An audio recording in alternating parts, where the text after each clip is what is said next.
Ձեզ շնորհակալ ենք, որ համաձայնեցիք այս եթերին, տարվա մեր առաջին եթերն է եւ այսպես տարին սկսել է բավականին լայնամասշտաբ զարգացումներով։ Ես կուզեմ, քանի որ Իրանը մեր բնական եւ հարևան դաշնակիցն է, սկսենք Իրանում տեղի ունեցող զարգացումներից։ Իրանի բազմաթիվ քաղաքներում եւ նահանգներում բողոքի զանգվածային ակցիաները շարունակվում են։ Իրանի քաղաքներում ցուցարարները փոխում են փողոցների անունները, գրելով Թրամփ անունը։ Սրան զուգահեռ իրանցիները այրում են Իրանի Իսֆահանում իրանցիները այրում են Իրանի դրոշները։ Երեք ցուցարարները շարժվում էին մինչև անգամ խորհրդարանի շենք։ Այս ամենը հաղորդում են իրանական լրատվամիջոցները։ Ինչ է տեղի ունենում այնտեղ, ինչ զարգացումներ են սպասվում եւ Իրանում այս լարվածությունը ինչի կհանգեցնի եւ դա ինչ անդրադարձ կունենա մեզ վրա։ Համեցեք։ Նախ սկսենք նրանից, որ այն ինչ կատարվում է Իրանում, հետո Վենեսուելային իհարկե կանցնենք, բայց այն ինչ որ կատարվում է Իրանում, դա նույն, այսպես ասենք, Վենեսուելայի շարունակությունն է կամ նույն բանն է, ուղղակի մեր տարածաշրջանում։ Որպեսզի հասկանանք ինչ է կատարվում, մի փոքր նախաբան։ Ուրեմն ԽՍՀՄ փլուզումից հետո Միացյալ Նահանգները որոշեցին, որ միակ գերտերությունը իրենք են արդեն մնացել եւ այդպես էլ կար։ Եվ իրենք միջազգային իրավունքի փոխարեն աշխարհում սահմանեցին իրենց սեփական կանոնները։ Ասին վերջ։ Մենք ենք ուժեղը, մենք ինչ ասենք, այդպես է պետք է լինի։ Ինչ միջազգային իրավունք, ինչ բան։ Եվ ինչ ուզում անում էին, որտեղ ուզում մտնում էին, ուզում ռմբակոծում էին, որտեղ ուզում իշխանություն էին փոխում եւ այլ եւ այլն։ Այն ժամանակ Ռուսաստանը թույլ էր, չէր կարող դիմադրել, չնայած որ իր կեցվածքով, հայտարարություններով այն ժամանակ էր նույն կարծիքին, բայց այն ժամանակ ռեալ ոչ մի բան չէր կարող անել։ Հետո երբ Ռուսաստանը սկսեց ոտի կանգնել ավելի, ասաց, չէ, աշխարհը այդպես չի կարող լինել ինչ որ մեկի կանոններով, պետք է լինի միջազգային իրավունքով, ՄԱԿ-ի կանոնադրություն, մի խոսքով այն ամենը, ինչ երկրորդ համաշխարհային պատերազմից հետո ձևավորվել է, որտեղ այդտեղ կա կարգ ու կանոն։ Այսինքն միջազգային իրավունքով դու աշխարհը պահում ես կարգ ու կանոնի մեջ, կայունության մեջ։ Եթե մի պետության կանոններն են գործում, դա արդեն վերածվում է քաոսի, եւ այդ քաոսը կառավարում է նա, ով այդ կանոնները սահմանում է, տվյալ դեպքում ուրեմն Միացյալ Նահանգները։ Ու Ռուսաստանը սկսեց այդ սկզբունքով, այսինքն միջազգային իրավունքի գերակայության հաստատման սկզբունքով, որ եւ այդ սկզբունքներից հիմնարար սկզբունքներից մեկը պետությունների ինքնիշխան հավասարության սկզբունքն է, այսինքն պետությունները ինքնիշխան են եւ որևէ մեկը իրավունք չունի խառնվել պետությունների ներքին գործերին։ Եվ այդ սկզբունքի հիման վրա Ռուսաստանը կամաց-կամաց ոտի կանգնելու հետ միասին սկսեց միավորել տարբեր պետությունների, որոնք որ իրանց վրա զգացել էին, թե նախկինում արևմուտքի գաղութ լինելը ինչ է նշանակում, եւ թե ներքին գործերին խառնվելը ինչ է նշանակում։ Եվ այդտենց պետությունները սկսեցին միավորվել Ռուսաստանի շուրջ, տեսնելով իդեմս Ռուսաստանի պետության, որ իզորու է այդ կանոնների վրա, ինչ որ մեկի կանոնների վրա հիմնված համաշխարհային դրվածքը փոխել եւ վերադարձնել այն միջազգային իրավունքի տիրույթ, որտեվ եթե Միացյալ Նահանգները որոշում են խաղի կանոններ, նշանակում է իրենք են որոշում, օրինակ Չինաստանը կզարգանա թե չի զարգանա, չգիտեմ, Ռուսաստանը կզարգանա թե ոչ, Հնդկաստանը եւ մյուսները կզարգանան թե ոչ։ Բնականաբար այդ պետությունները իրենք էին հոգնել էին այդ ամեն ինչից, այդ ստորադասի գաղութի կարգավիճակից եւ սկսեցին միավորվել Ռուսաստանի շուրջ։ Իհարկե իրենք ընդունակ չէին ձեռնոց նետել Միացյալ Նահանգներին, բայց Ռուսաստանը ընդունակ էր եւ նետել է եւ իրենք դրա այդ հույսով էլ անում են։ Հիմա Միացյալ Նահանգները այդ ապստամբությունը, որը Ռուսաստանն է գլխավորում, ուզում են ճնշել։ Այսինքն այն պետություններին, որոնց միավորում է Ռուսաստանի հետ իրական ինքնիշխանություն ունենալու գաղափարը եւ միջազգային իրավունքին վերադառնալու ձգտումը, այդ ճամբարը Միացյալ Նահանգները ուզում են քանդել։ Այսինքն Չինաստանի կարող է Չինաստանը, Իրանը, Ռուսաստանը եւ մյուս պետությունները իրար հետ ինչ որ հակասություններ ունենան, ինչ որ հարցերում։ Բայց մի բանում իրենք միասնական են, որ մեկ պետության գերիշխանություն եւ կանոններ չպետք է լինի։ Հետևյալ դեպքում դա Միացյալ Նահանգներին է վերաբերվում։ Հիմա ԱՄՆ-ն ուզում է ճամբարը քանդել, այսինքն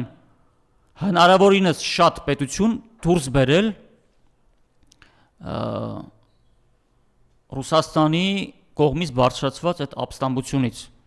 Այսինքն ասած որ Չինաստանը հետ քայլանի, ասի վերջ ես էլ այդ ապստամբության մեջ չեն մասնակցում, Հնդկաստանը,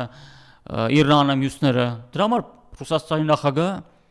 գնում է ամբողջ աշխարհով շրջում է, այս վերջերս Հնդկաստան գնաց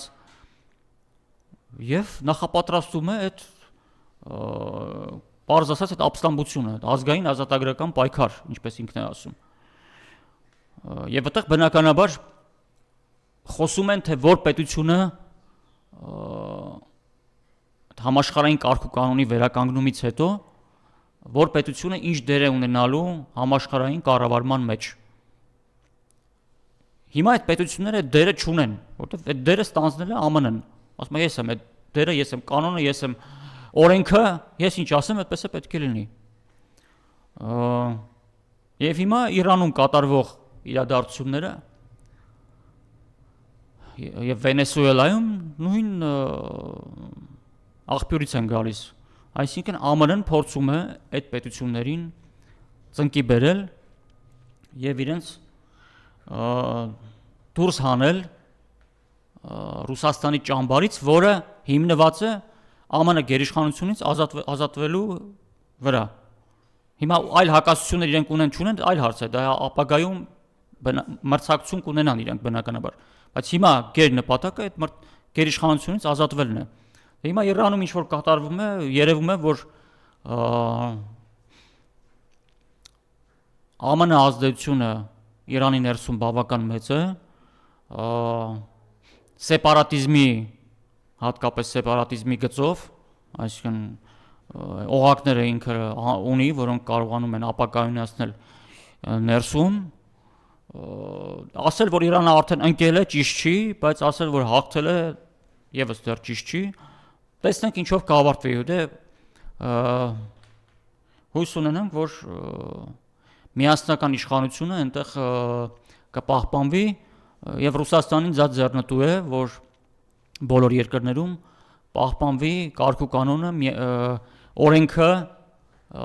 եւ այդ պետությունները չապակայունանան։ Իսրայելն էլ այս տարեսկզբին այլևս հայտարարեց, որ երկաթե հարված օպերացիան իրենք արդեն մշակել են եւ առաջիկա օրերին այդ հարվածը կլինի Իրանի վրա, ինչ սպասել Իսրայելից այս փուլում։ Հավանականությունը կարծում եմ մեծ է, որ կլինի, փոքր չի ամենայն դեպս, որովհետև եթե Վենեսուելային հարվածեցին, ու չնայած դա հարվածել ասելը այդքան էլ ճիշտ չի, ուղղակի այտենց մտան, գողացան, ըստ երևույթի ներքին ինչ որ նաև դավաճանության հետևանքով, այդ նշանակում է, որ ԱՄՆ-ն չի կանգնելու, ինչի պետք է կանգնի։ Եթե այնտեղ հարվածեցին, ուրեմն Իրանին է կհարվածեն։ Վաղը մյուս օր կարող է եւ օրինակ նույն Հնդկաստանի վերաբերյալ նկատմամբ ինչ որ գործընթացներ սկսեն, որտեվ Հնդկաստանը կարևոր օղակ է այդ Ռուսաստանի կողմից բարձրացված ապստամբության մեջ կարևոր օղակ է ինքը հանդիսանում, որտեվ Հնդկաստանը ինքը երևի բոլորից լավ գիտի աշխարհում ինչ է նշանակում գաղութ լինել։ Դե բրիտանական գաղութատիրության ժամանակները լավ հիշում են իրենք։ Միլիոններով կոտորվել են, թալանվել են եւ այլ, այսինքն այդ առումով բոլորն էլ այդ հարվածը ստանալու են։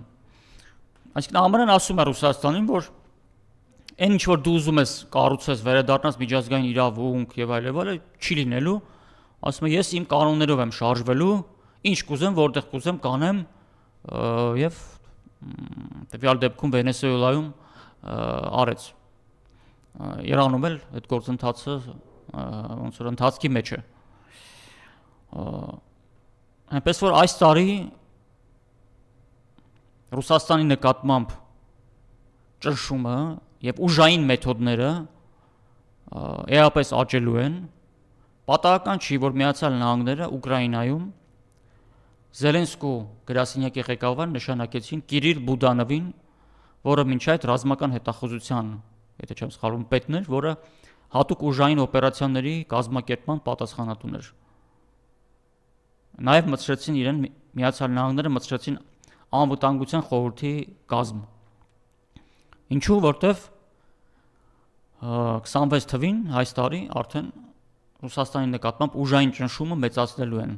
Սրանից հետևություն, որ հետխորհրդային տարածքում հակառուսական քարոզչական տեղեկատվական դրսևորումները էապես աճելու են 2026 թվականին։ Այսինքն Ռուսաստանի նկատմամբ ԱՄՆ-ն մեծացնելու է ուժային եւ տեղեկատվական ճնշումները։ Ռուսաստանն էլ իր հերթին նախապատրաստվում է հակահարձակման։ Այսինքն այնտեղ որոշակի ներքին կադրային փոփոխությունից հետո Ռուսաստանն էլ եւս դրան նախապատրաստվում է։ Բայց Տրամպը այստեղ ասեմ, որ ինքը որոշակի չափով կրկնում է Քենեդու սխալները, երբ որ Քենեդին 1961, 60, 61, 62 թվականներին, երբ որ Կարիբյան ճգնաժամը եղավ 62 թվականին, նա շանս ուներ պայմանավորվել խորհրդային միության հետ, որպես հավասարի, Քենեդին այդ շանսը բաց թողեց, հասցրեց իրավիճակը միջուկային ճգնաժամի եւ միջուկային ճգնաժամից հետո արդեն ինչպես ժողովրդական լեզվով են ասած, խայտարակ ձևով հետ քայլ արեց։ Հիմա Տրամպը կարծես թե ուզում է կրկնել Քենեդու ճանապարհը։ Կարծիք կա, որ Քենեդու սպանությունը հենց դրա համար է եղել, որ նա հասցրեց ճգնաժամի եւ, այսպես ասենք, ԱՄՆ դիրքերի էական կորստով հետ քայլ արեց։ Այսինքն այդ կորուստը ԱՄՆ դիրքերի այն ժամանակ էլիտայի կողմից ԱՄՆ չներվեց իրեն։ Հիմա Տրամպը կարծես թե ուզում է գնալ այդ ճանապարհով եւ այսպես ասենք փորձում է ուժային մեթոդներով Ռուսաստանի շուրջ օղակը սեղմել։ Դե սա արդեն Քենեդու ճակատագիրն է ուզում երևի կրկնել, չգիտեմ ինչ է ուզում անել, բայց ես կարծում եմ, որ ԱՄՆ-Ռուսաստան հակամարտությունը հասնելու է պիկին, գագաթնակետին, առանց միջուկային ճգնաժամի, դեռ չգիտեմ ինչ տեսքով, բայց կարծում եմ արդեն չի ստացվի, եւ այդ ճգնաժամի արդյունքում ԱՄՆ-ն հետ քայլ կանի։ Ես ինքս չէի ուզենա, որ հասցնել նրան, որ ԱՄՆ-ն հասցնին այդ ճգնաժամի, հետո նոր հետ քայլ անի։ Լավ կլինի, որ շուտ անի ավելի։ Կարծում եմ Ռուսաստանը շուտով կստիպի ԱՄՆ-ին այդ հետ քայլը անել։ Բայց մինչ այդ ուժային բաղադրիչը Ռուսաստանի նկատմամբ էապես աճելու է աշխարհում եւ այդ խորհրդային տարածքում։